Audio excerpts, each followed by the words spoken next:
Thiruvanchoor Radhakrishnan telephone ലൈനിൽ ചേരുന്നുണ്ട്. ശ്രീ തിരുവഞ്ചൂർ, ആസൂത്രിതമായ നീക്കമാണ് ഇപ്പോൾ നമുക്ക് കൂടുതൽ തെളിവായി മുന്നിലേക്ക് എത്തുന്നത്.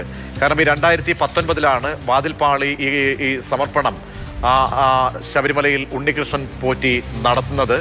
ആ സമർപ്പണത്തിന് തൊട്ട് മുൻപ്, അതായത് 2018 സ്വർണം പൊതിയും മുൻപ് 2 തവണ ഈ സന്നിധാനത്തേക്ക് ഈ പാളികൾ എത്തിച്ചിരുന്നു എന്നുള്ളതാണ്, ഈ വാതിൽ എത്തിച്ചിരുന്നു എന്നതിന്റെ ദൃശ്യമാണ് പുറത്തേക്ക് വരുന്നത്. അപ്പോൾ എല്ലാം ആസൂത്രിതമായി നടന്നിരുന്നു നേരത്തെ എന്നതിന്റെ സംശയം കൂടുതൽ ബലപ്പെടുകയാണോ ഈ ദൃശ്യങ്ങളിലൂടെ, തിരുവഞ്ചൂർ? കൊടും കൊള്ളയല്ലേ, ആ കണ്ടുപിടിക്കാനുള്ള ലാഗിങ് എന്തുകൊണ്ടാണ് വരുന്നത് എന്നുള്ളതാണ് ജനങ്ങളുടെ ഒരു സംശയം. ഇത് കൊള്ളയാണ് എന്നുള്ളതിനെ കുറിച്ച് ആർക്കും തർക്കമില്ലല്ലോ. ആ കൊള്ള അവസാനിപ്പിക്കണമെങ്കിലുള്ള ഇൻവെസ്റ്റിഗേഷനിൽ നടക്കേണ്ടതാണ്. ആ ഇൻവെസ്റ്റിഗേഷൻ ലാഗിയാണ്. മാത്രമല്ല, പ്രതികൾക്ക് 90 ദിവസം തികഞ്ഞു എന്നതുകൊണ്ട് അവർക്ക് ജയിലിൽ നിന്ന് ഇറങ്ങാനുള്ള സൗകര്യം ഉണ്ടാക്കി കൊടുക്കുകയാണ്. ഹൈക്കോടതി വീണ്ടും പറഞ്ഞു അവർക്കൊരു സ്വാഭാവികമായ ജാമ്യം കിട്ടുന്ന തലത്തിലേക്ക് പോകരുത്, മെറിറ്റിന്മേൽ തീരുമാനിക്കാൻ പറ്റത്തക്ക വിധത്തിൽ ചാർജ് കൊടുക്കണം എന്ന് പറഞ്ഞു. പക്ഷെ ചാർജ് കൊടുത്തിട്ടില്ല. ഈ ചാർജ് കൊടുക്കാത്തതിന്റെ ഗുണം കിട്ടുന്ന ആർക്കാ? പ്രതികൾക്ക്. അവർക്കിപ്പോ സമർത്ഥമായി പുറത്തിറങ്ങി അവരുടെ ഇഷ്ടാനുസരണം ആളുകളെ ഭീഷണിപ്പെടുത്തി അവർക്ക് ഈ കേസുകൾ ഒതുക്കുന്നതിന് വേണ്ടിയുള്ള സന്ദർഭം ഉണ്ടാക്കി കൊടുക്കുകയല്ലേ. ഇത് ചെയ്യുന്ന ഒരു ഇൻവെസ്റ്റിഗേറ്റിംഗ് ഏജൻസി എങ്ങനെ ഇത് പ്രോപ്പറായി കൈകാര്യം ചെയ്യും എന്ന് നമുക്ക് വിശ്വസിക്കാൻ കഴിയുമോ? ഡെയിലി വന്നുകൊണ്ടിരിക്കുന്ന വാർത്തകൾ കൊടും കൊള്ളയുടെയാണ്. അവിടെ എന്തെല്ലാം പോയി എന്നുള്ളതിനെ കുറിച്ച് ആർക്കും ഒരു ചിത്രമില്ല. പുറത്തു വരുന്ന കാര്യങ്ങൾ മാത്രമാണ് നമ്മൾ പറഞ്ഞുകൊണ്ടേയിരിക്കുന്നത്.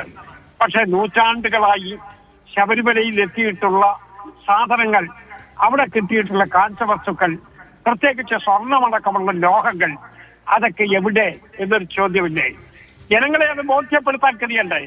അതിലെ കസ്റ്റോഡിയൻ പ്രധാനപ്പെട്ട പ്രശ്നം എന്താണ്? ഈ പാളിയിലെ സ്വർണത്തിന്റെ അളവ് പോലും നഷ്ടപ്പെട്ടതിന്റെ തിട്ടപ്പെടുത്താനാകുന്നില്ല. പിന്നീട് ഈ തൊണ്ടി മുതൽ ഈ പോയ വഴി എവിടേക്കാണെന്ന് കണ്ടെത്താനാകുന്നില്ല. അന്വേഷണ സംഘം പരാജയമാണെങ്കിൽ എവിടേക്ക് ഈ അന്വേഷണം പോകും? ഈ അന്വേഷണ സംഘത്തിന് പകരം മറ്റ് ഏജൻസിയെ ഏൽപ്പിക്കേണ്ടതിന്റെ അനിവാര്യതയിലേക്ക് എത്തുകയാണോ? നിശ്ചയമായി വേറെ ഏജൻസി വേണം. ഹൈക്കോടതിയുടെ സൂപ്പർവിഷൻ വേണം.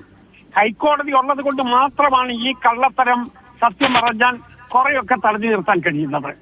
ഹൈക്കോടതിയുടെ സൂപ്പർവിഷനോടുകൂടി വേറൊരു ഏജൻസി ഇതിനകത്ത് ഇടപെടണം എന്നുള്ളത് വളരെ അത്യാവശ്യമാണ്. മാത്രമല്ല, പല സംസ്ഥാനങ്ങളിൽ ഈ കൊള്ള മുതലുമായിട്ട് പോയിട്ടുണ്ട്. കേരള സംസ്ഥാനത്ത് മാത്രം നിൽക്കുന്ന ഒരു പോലീസ് ഫോഴ്സിന് കേരളത്തിന് പുറത്തുള്ള സാധനങ്ങൾ റിക്കവറി ചെയ്യുവാനോ അവിടെയുള്ള മറ്റ് നടപടികൾ എടുക്കുവാനോ വേഗത്തിൽ കഴിയില്ല.